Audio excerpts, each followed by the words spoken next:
Together and give a warm congratulations to our second speaker, Jared Buskirk.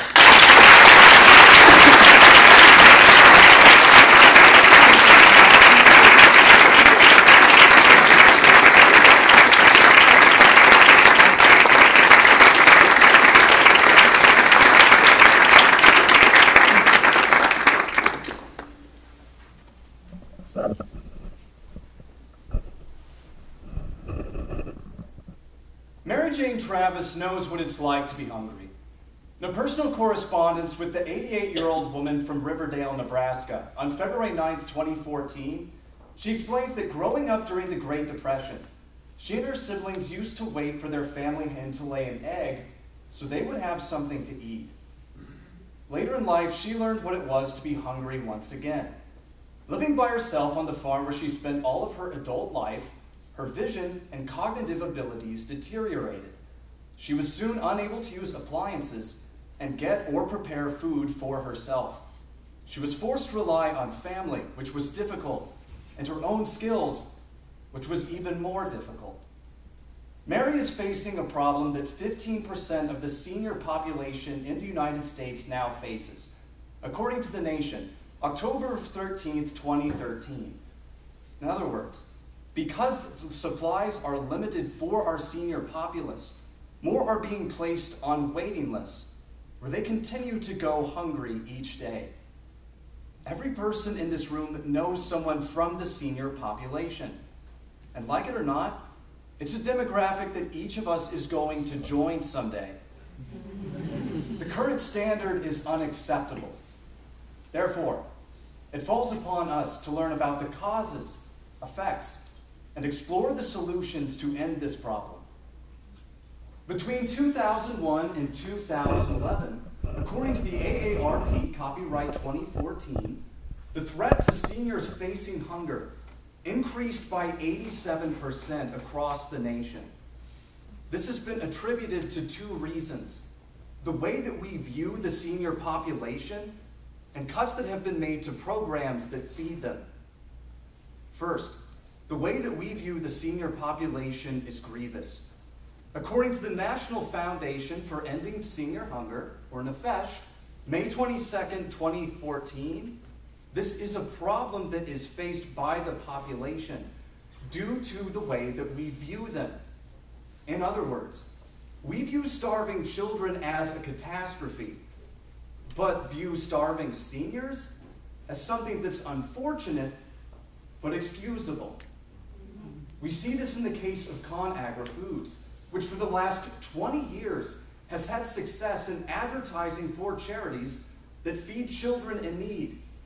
It's been a much more difficult sell for those in the senior population. What's worse is, as The Nation points out to us, we view children as a source of our need, but old people at the end of life, that's seen as unimportant.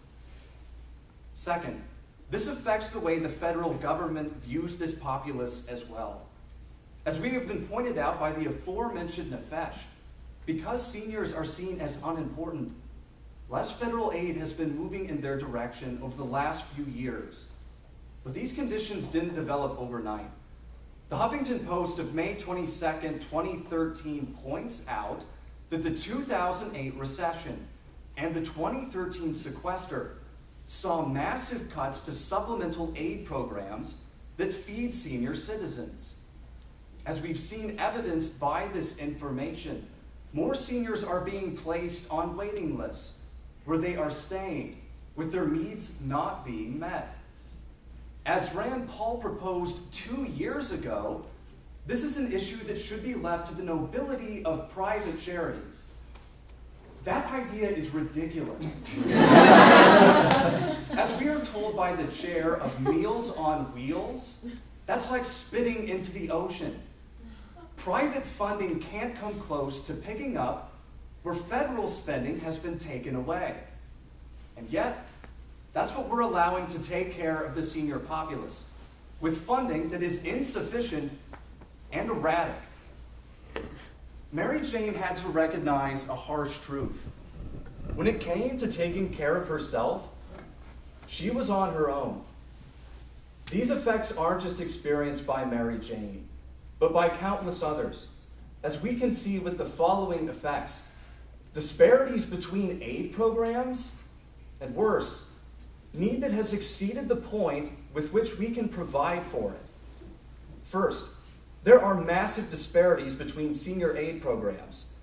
The copyright 2014 U.S. Department of Health and Human Services has stated that because state-level private charitable organizations are now in charge of feeding their elderly, they're having to fight over the competition of philanthropic organizations without having the benefit of federal or state funding.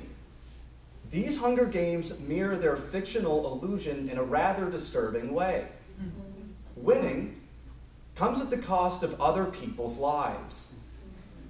Because of this, we are seeing as more continue to enter the waiting list, and no clear answers for how they're ever going to get off of it.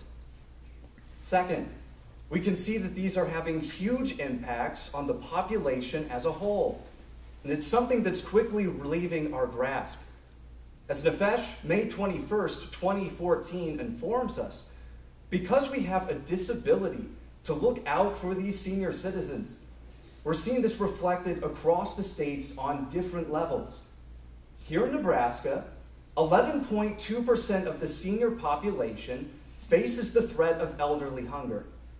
What's frightening is that we're 10th on the list of the Meals on Wheels state survey from the end of the year in 2013, meaning there are 40 states that sit below us in a worse circumstance. Arkansas is by far the worst, with a quarter of its senior population facing the threat of elderly hunger. Too many seniors are waiting for others to die so that they can receive the care that they desperately need. Fortunately for Mary Jane, and those with stories like hers, this is something that we can do something about if we're willing to embrace governmental and personal solutions. First, on the governmental side, it's hugely important that we make our voices heard to return what has been taken away from senior citizens and provide for their needs. To do so, I've drafted a petition to the Mountain Plains region of the National Food Survey by appealing to them and asking them to return to seniors what is rightfully theirs, the right to have food. We can let them know that age should not be a factor in determining if a person gets fed.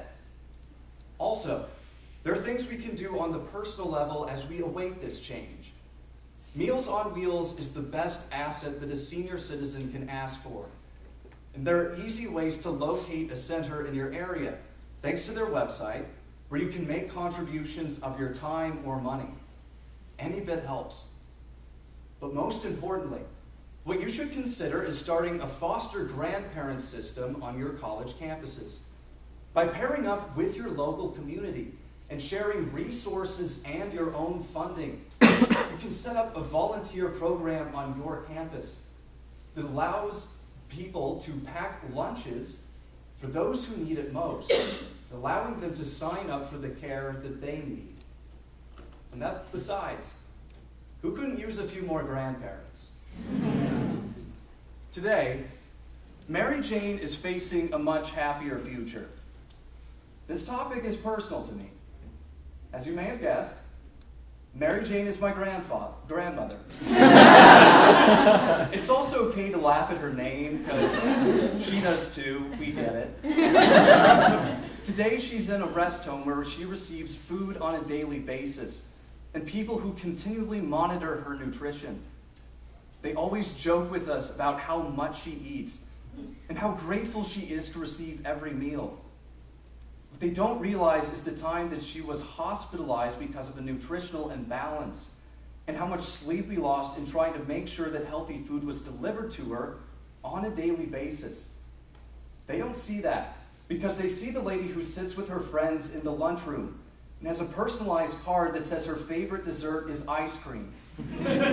The thing that she used to feed me when I was younger. This isn't a faceless minority that suffers. The people who see the worst of us are those who once took care of us. Now it's our turn to do what's right and take care of them.